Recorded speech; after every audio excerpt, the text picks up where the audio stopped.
Сәлеметсіз бе, Данышпан қарға? Сәлем, Суырым. Шаршап қалыпсың ғой, жайшылық ба? Қайдан жайшылық болсын? Бір қиын жағдай болып тұр. Сені не шаршатты, баяндашы досым. Мына биік тұстағы топырақты ана ойыс жерге тасып тастайын десем, ісім өнбей қойды. Оның не қиындығы бар екен, Суырым? Топырақ тырнақтарымның арасынан суси береді, Данышпан қарға. Ойлағанымдай болмай жатыр. Мына түріммен бір ғасыр бойы тұрмаласам да, топырақты таси алмаймын. Сол да қиын болып па? Қиын болғанда қандай? Өзіңіз істеп көрмеген соң айта бересіз ғой. Мықты болсаңыз тырмалап тасып көріңізші. Ай, Суырым ай, сен де осы ойлану деген болсашы. Ойланба, Данышпан қарға. Бәрібір топырақты мына жерден ана жерге тасу мүмкін емес сияқты. Тырнағымның арасынан сусып шыға береді. Тырнағыңмен тассаң, әрине бұл жұмысты өмір бойы бітіре алмайсың. Басқаша қалай істеуге болады? Оған ойланатын не бар? Топырақты қапқа саласың да, сүйреп апара аласың. Небәрі бірер сағаттың жұмысы. Сен оған бүкіл өміріңді жұмсамақсың. Қапты неден жасайды, досым? Сәл ертеректе қапты кендір, зығыр, мақта атты өсімдіктерден жасайтын. Азыр полипропилен атты материалдан жасай салады. Оңай. Әрі зығыр мен кендір шауып әуре болмайсың. Әрі шыдамды тозбайды. Полипропилен дейсіз бе, Данышпан қарға?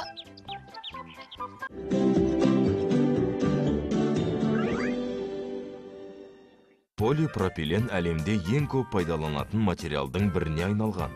Химия өндірісінің елеулі жетістігін адамдар ұзақ жылдар бойы тұрақты пайдаланып келеді. Одан не керектің бәрін жасайды. Ең бастысы орайтын, сақтайтын және таситын қаптар мен дорбалар тігіледі. Кейінгі кезде тұрмыстық техниканың көптеген бөлшегіне полипропилен қолданылады. Себебі ол техниканың салмағын азайтады, ұзаққа шыдауын қамтамасыз етеді. Оның үстіне жұмыс істеу барысында темір сияқты емес, еш шуы болмайды. Тұтынушылар үшін және бір басты артықшылығы техниканың сату бағасын арзандатады. Автомобиль өндірісінде бұл материал кеңінен көрініс тапқан. Шыдамдылығы мен салмағының жеңілдігі оған тағы артықшылық береді. Бұдан басқа медицина жабдықтары өндірісінде ол таптырмас материалға айналған. Бұрын адамдарға егетін шприцтер әйнектен жасалып келді. Ол қымбатқа түсті және қайта өңдеу мүмкін болмады. Қазіргі бір мәрте қолданылатын шприцтер тегіс полипропилен өнімі. Бұдан басқа түрлі тыныс мүшелері аурулары кезінде керек булайтын, тыныс алдыратын аппараттар да осы химиялық шикізаттан шығады. Полипропилен алдымен ақ түйіршік түрінде болады.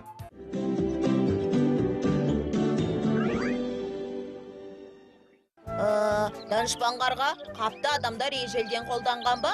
Суырым, тіпті олардың мыңдаған жыл бұрынғы ата-бабалары үшін қап аса қажет зат болыпты. Өйткені ол сақтау мен тасымал үшін таптырмас нәрсе еді. Айталық бір қап бидай, бір қап тары деген өлшем бұрыннан болған. Қап туралы әңгімеде көп шығар. Суырым, қаптың түбін тескен тышқан туралы қаншама қызықты әңгімелер бар.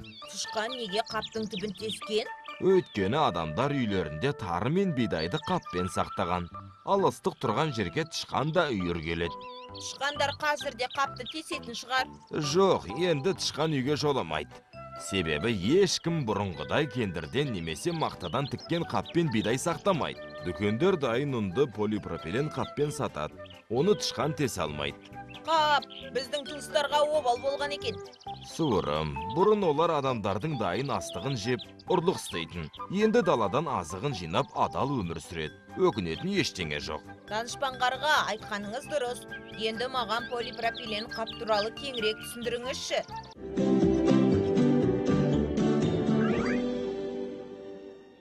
Полипропиленнен жасалған орауыш зат қазір барынша кең танымал болды. Оның сапасы басқа химиялық орауыш материалдарға қарағанда бірнеше жағынан артық. Алдымен улы емес, сосын ыстыққа төзімді. Азық-түлік сақтап, орайтын полипропиленді зарарсыздандыру үшін 100 градусқа қыздыруға болады. Сондай-ақ ыстықта оның сапасы өзгермейді, әрі улы түтін шығармайды. Өзі де жанып немесе балқып кетпейді. Бұл ең басты өзгешелігі.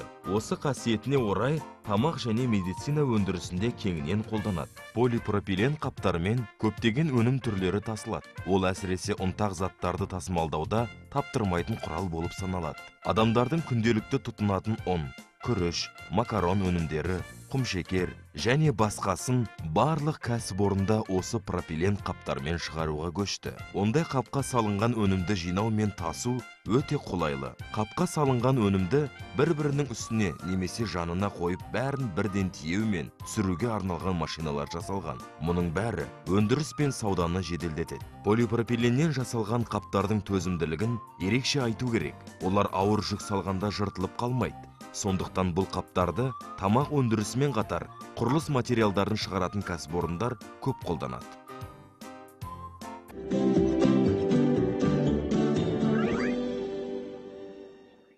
Суырым, қазіргі заманда ең қажет нәрсе полипропилен қап екенін білдің бе?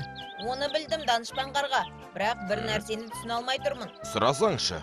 Сіз ондай қаптарға ұн мен күріш сияқты азық түлікті, тіпті құрылыс материалдарын салат дедіңіз. Тура солай айттым досым. Цементті, қабырғаны әрлейтін ұнтақтарды да осындай қаппен саудаға шығарады. Оны несі түсініксіз? Адамдар бәрі бірдей қапта тұрғандықтан, он екендеп цементті, күріш екендеп қабырғаны әрлейтін ұнтақты жеп қоймай ма?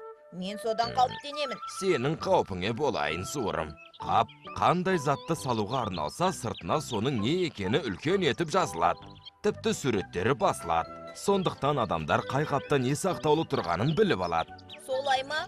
Мен бәрі сырты бірдей қапта қатар тұрады деп ойласам? Жоқ, айталық ұн шығаратын кәсіпорын өзіне қажет полипропилен қапқа алдын ала тапсырыс береді. Онда ұнның аты, сорты, мөлшері, шығаратын кәсіпорынның дерегі жазылады. Тіпті өнімнің шығарылған уақыты көрсетіледі. Сондықтан шатастыру мүмкін емес. Әрі қап шығарады, әрі сыртына жазу жазады. Онысы дұрыс екен.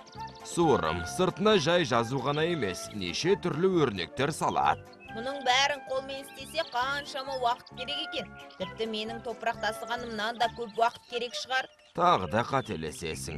Мұның ешқайсысы қолмен істелмейді. Бәрі автоматты түрде атқарылады. Қолмен істеп отырса, қазір жер бетіндегі қаптардың мыңнан бірі ғана болатын шығар. Данышпан қарға, Қазақстанда осындай қаптар шығарыла ма?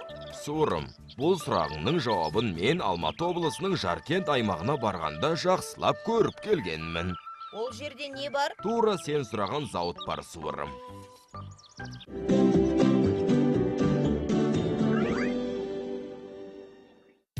Қазақстанның экономикасы дамыған соң, халыққа қажет тауарлар, азық-түлік және құрылыс материалдарын жаппай шығару жолға қойылды. Міне осының бәрін тұтынушыларға жеткізу үшін дайын қаптар қажет. Бастапқыда барлық кәсіпорындар іргелес Қытай елінде жасалған қаптарды пайдаланды.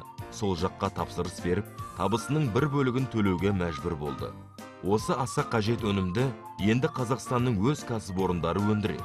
Мұндағы полипропилен қаптарды өндіруге лайықталған зауыттың қуаттылығы жылына 48 миллион дана полипропилен қап шығаруға лайықталған. Кәсіпорын іске қосылған соң, халқы көп ауданда 360 жаңа жұмыс орны ашылды. Қапқа қажет ұзын материалды жасау мен бояу, оны басу мен кесу толық автоматты түрде атқарылады. Желідегі тоқтаусыз жұмыс істейтін қондырғылар Австриядан алынған. Мұндағы бақылаушылар мен тігіншілердің бәрі жергілікті тұрғындар. Олар арнайы оқулар мен даярлықтан өткізілген.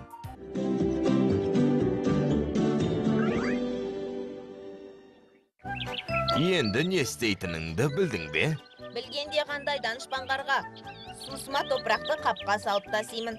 Тіпті қорға артық азық сақтайтында қап аламын. Дән салған қаппен топырақ салынған қапты шатастырып жүрмейсің бе? Жоқ, еш шатастырмаймын. Өйткені біреуінде топырақ деген, екіншісінде дән деген жазу болады. Тіпті суреттерінде салғызамын. Міне, мұның дұрыс. Ал ондай қаптарды қайдан аласың? Еліміздегі полипропилен қаптары зауытына тапсырыс беремін. Бәрекелді, бәрін көкеге түйіп алдың, суырым.